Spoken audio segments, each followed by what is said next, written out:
आज मैं पहुंचा हूं श्री गुलाब स्वामी के आश्रम में। ये सीकर नगर में स्थित है और बहुत ही सुंदर और भव्य आप इस दरवाजे को देख सकते हैं। जो प्रधान द्वार है और इसके जो कपाट है वो बहुत ही सुदृढ़ है, बहुत ही सुंदर है।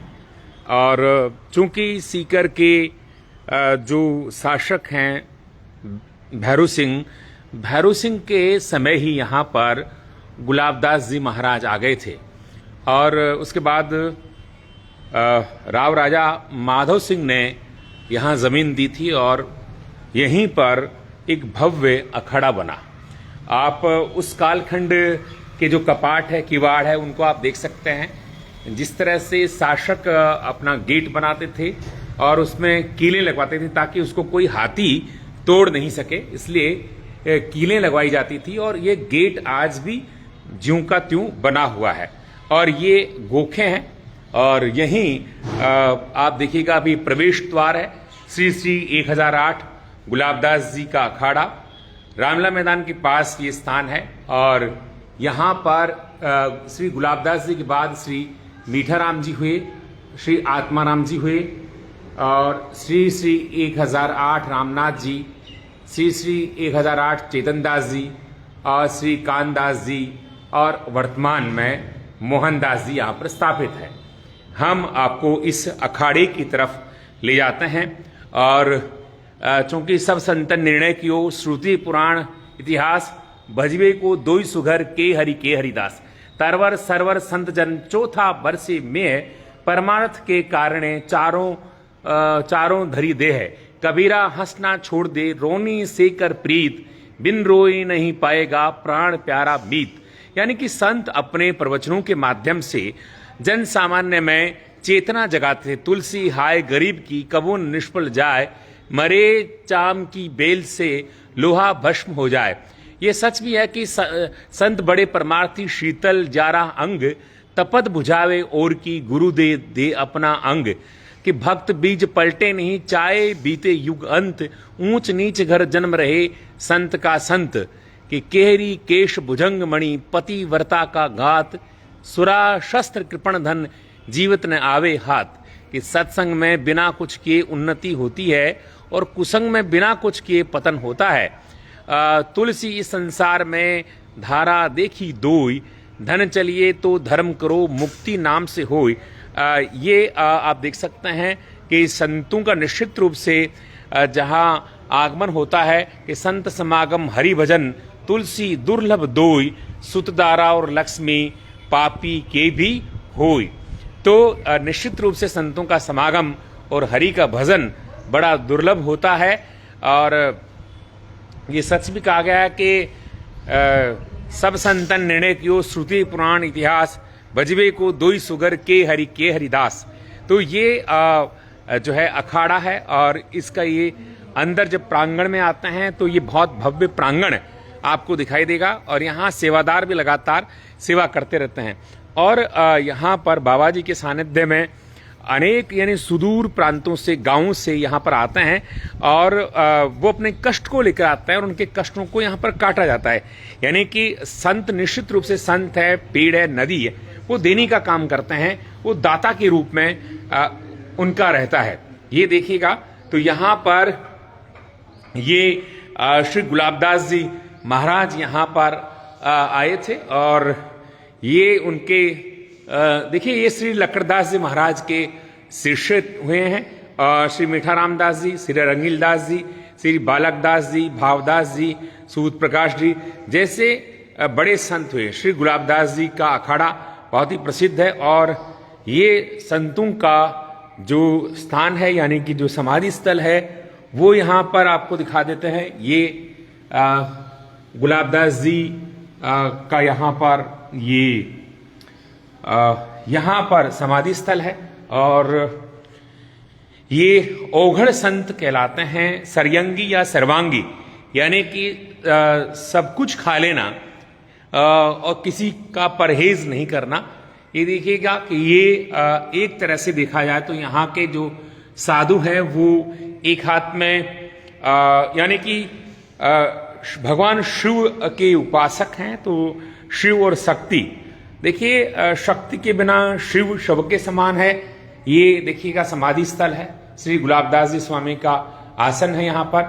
और ये सच भी है कि शिव शक्ति के बिना शिव शव के समान है। और ये स्थल है, यहाँ अनेक साधुओं ने तपस्या की है 1851 से लेकर अब तक, यानी कि भैरव सिंह जी के बाद माधव सिंह आए, राव राजा कल्याण सिंह रहे, उसके बाद अनेक यहाँ पर संत रहे। तो वर्तमान में जो संत है वो हमारे साथ बैठे हैं, उनसे भी हम चर्चा करेंगे। तो ये यहाँ पर जो मैंने आपको बताया एक गुरु शिष्य परंपरा रही है, उसी का निर्वहन है। यहाँ पर पीछे गौशाला, वो भी हम आपको दिखाएंगे। ये महाराज शिव भी हैं और साधना में लीन है, तपस्या में लीन है। और एक प्रसंग भी हम आपको, वो प्रसंग तो आपको याद होगा गुलाबदास जी का, वो जिसमें बिडोली वाली जो कहानी, ठीक है। तो यहाँ पर हम आपको बता देते हैं कि एक कहानी मैं आपको बताता हूँ किस तरह से एक लड़की है, वो विवाह नहीं करना चाहती थी और वो गुरुजी उस वक्त बहुत प्रसिद्ध रहे हैं। तो वहाँ पर जब वो लक्कड़दास जी के पास पहुंची तो पीछे से घर वाले उन्हें ढूंढते हुए आ गए। तो उन्होंने कहा, गुरुजी मैं तो यहीं आश्रम में रहना चाहती हूँ और विवाह नहीं करना चाहती हूँ। तो उन्होंने एक चादर ओढ़ा दी और उस चादर ओढ़ाने के बाद यहाँ पर क्या हुआ कि वो यानी वो लड़की लड़के के रूप में हुई। और तब से गुलाबदास जी, यानी यहाँ पर स्त्री और पुरुष का कोई भेद नहीं है। तब से यहाँ एक शिवालय है, यहाँ ये आपको दिखा देते हैं। नागेंद्र हाराय त्रिलोचनाय भस्मांग रागाय महेश्वराय नित्याय शुद्धाय दिगंबराय तस्मै नकाराय नमः शिवाय। तो ये यहाँ पर ये देखिएगा बहुत सुंदर, यहाँ पर ये कूप है, कुआं है और जल स्रोत का बड़ा माध्यम भारत में कुआं माना जाता है। बहुत सुंदर, बेहद सुंदर कुआं यहाँ पर है। और पीछे देखिए एक समाधि है, ये भी हम आपको दिखा देते हैं। समाधि स्थल है, बहुत सुंदर, एकांत, शांत है।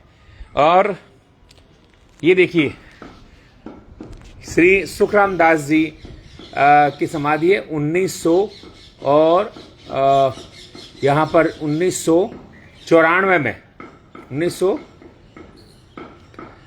ये देखिएगा 1995 में ये समाधि है, ये देखिएगा। और यहाँ 2020 की समाधि है और ये समाधि है, यानी कि यहाँ पर जब ये इनके यहाँ के जो संत है उनको जलाया नहीं जाता, गाड़ा जाता है और उनके जो चरण चिन्ह होते हैं उन चरण चिन्हों को आप देख सकते हैं। तो ये यहाँ पर हम आपको दिखा देते हैं, पूरा आश्रम है, वैसे इसको अखाड़ा कहा जाता है। और ये श्री राम, ये भी यहाँ पर मंदिर है, मंदिर बनाया गया है। और ये पीछे वाला भाग है, यहाँ पर ये शांत एकांत वाला स्थान है। और पीछे गौशाला भी है, वो भी हम आपको दिखाएंगे। कितने आप पूरे नगर के बीच में कितने भव्य दिव्य स्थान है। और साथ ही यहाँ पर यहाँ के जो संत है वो मोहनदास जी, ये देखिएगा। और ये वो पूरा खेत है एक तरह से, यहाँ खेती की जाती है और यहाँ से जो भी अनाज चारा उत्पन्न होता है उससे गायों को खिलाया जाता है। तो गोचारण की ये परंपरा ही रही है। और ये गौशाला यहाँ पर है, सुंदर गौशाला हम आपको दिखा देते हैं। कितने भव्य और सुंदर गौशाला है यहाँ पर। ये इस गौशाला को भी आप देखिएगा, ये देशी नस्ल की गायें हैं और यहाँ का दूध बेचा नहीं जाता, घी नहीं बेचा जाता। यहाँ आश्रम में जो सेवादार है, जो संत आते हैं, उनको ही ये दुग्ध पिलाया जाता है या फिर उनको घी खिलाया जाता है। तो ये आश्रम देखिएगा, जब आश्रम में आप आते हैं तो एक असीम शांति मिलती है। वैसे भी जो संत शब्द है उसका मतलब होता है शांत, एकदम शांत एक स्थान होता है, उसका नाम है संत। और संत जहाँ रहते हैं वो स्थान तो वैसे ही पावन और पवित्र हो जाता है। तो ऐसे ही स्थान पर आज हम आए हैं। ये सीकर नगर में स्थापित है और यहाँ पर विभिन्न, ये देखिएगा, अनेक जो संत हुए उन संतों की समाधियाँ आप देख सकते हैं। इनकी समाधि लगी हुई है। ये बड़े स्तर पर समाधि यहाँ पर उनको आप देख सकते हैं। ये बाबा जी यहाँ पर ट्रैक्टर रखते हैं और इस ट्रैक्टर से देखिए आश्रम पूरा आत्मनिर्भर है। यहाँ पानी यहाँ पर है क्योंकि कुआं है। ये देखिएगा, ये टंकी बनी हुई है तो पानी की व्यवस्था है। यहाँ चारे की व्यवस्था, अन्न है और साथ ही यहाँ पर यानी बिजली है, पानी है, अन्न है और गायें हैं तो दूध मिलता है, दही मिलता है, घी बनता है। एक तरह से आश्रम आत्मनिर्भर है, यानी किसी पर डिपेंड नहीं है। बल्कि ये आश्रम देखिए कितना सुंदर, यहाँ के जो पेड़ पौधे हैं उनको आप देख सकते हैं। ये बगीचा यहाँ पर है बना हुआ है और विभिन्न प्रकार के पेड़, ये प्राचीन पेड़ों को आप देख सकते हैं। और एक बहुत भव्य और दिव्य पेड़ है, बहुत कई सालों से ये पेड़ खड़ा है, न जाने कितने साल हो गए ज्यों का त्यों ये पेड़ खड़ा है। तो ये हमने आपको आश्रम दिखाया और एक बार पुनः हम आपको दिखा देते हैं इस आश्रम की भव्यता, दिव्यता। चमत्कारिक साधु और संत हुए हैं। जब भी किसी का मन दुखी हो, मन अप्रसन्न हो तो आश्रम में आप आइए और यहाँ के जो संत है उनका आशीर्वाद आप लेते जाइएगा। तो जैसे ही आप आश्रम में प्रवेश करते हैं एक असीम शांति मिलती है और आपके कष्ट वहाँ पर कटते हैं। तो ये हमने आपको बताया कि श्री कानदास जी बाबा जी जो है उनका स्थान है और वर्तमान जो संत है उनको हमने आपको दिखा दिया। ये देखिएगा, ये बैठे हैं और बाबा जी के पास अनेक जो श्रद्धालु है वो यहाँ पर आते रहते हैं। तो ये हमने आपको पूरा आश्रम दिखाया। देखिए आश्रम में ये उनका वाहन है और ये चेतन भवन है यहाँ पर। और ये सुंदर, ये एक आकृति वाला एक भवन और नया बनाया गया है, नया भवन है। और ये कमल का एक तरह से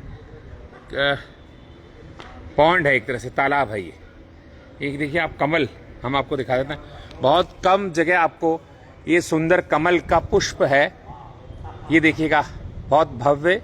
और ये पानी के ठीक ऊपर होता है तो ये कमल ताल इसको कह सकते हैं। ये कमल ताल है और कमल ताल के ठीक पीछे अच्छा, ये आश्रम में जो व्यक्ति भोजन करते हैं वो स्वयं अपना बर्तन मांजते हैं। ये व्यवस्था होती है ऐसी। अच्छा, कोई भी व्यक्ति अगर भोजन करेगा तो खुद को ही यहाँ पर मांजना पड़ेगा। आत्मनिर्भर है ये आश्रम। और ये देखिएगा यहाँ पर ये कुटिया बनी हुई है और ये जो अच्छा, आप कब से आश्रम में, यहाँ कितने सालों से आ रहे हैं आश्रम में? कुछ, हाँ जी, आश्रम में कितने सालों से आ रहे हैं आप?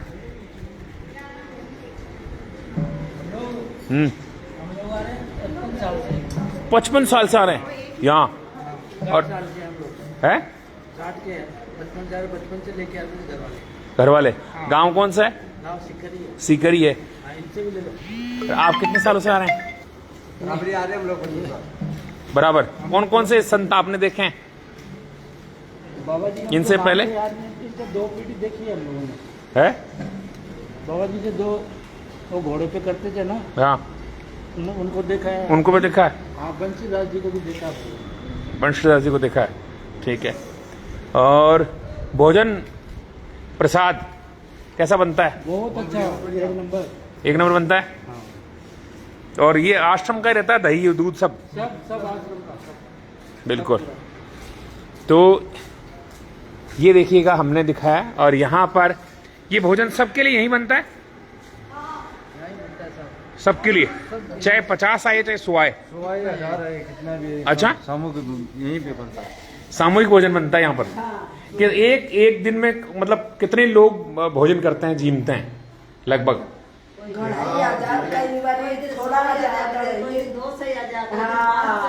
अच्छा, तो कोई चीज की कमी नहीं पड़ती? अच्छा, बाबा जी की मेहर से पूरा ही भंडारा बना। ऐसा आज तक हुआ नहीं है कि भाई जैसे आदमी ज्यादा आ गए और कोई चीज, रोटी कम पड़ गई, सब्जी कम पड़ गई? ज्यादा दवा नहीं खिला, थोड़ी सी देर ठहर कर। हाँ, पकड़ावा ना खाना रोटी। अच्छा, थोड़ा सा टाइम। Please sit.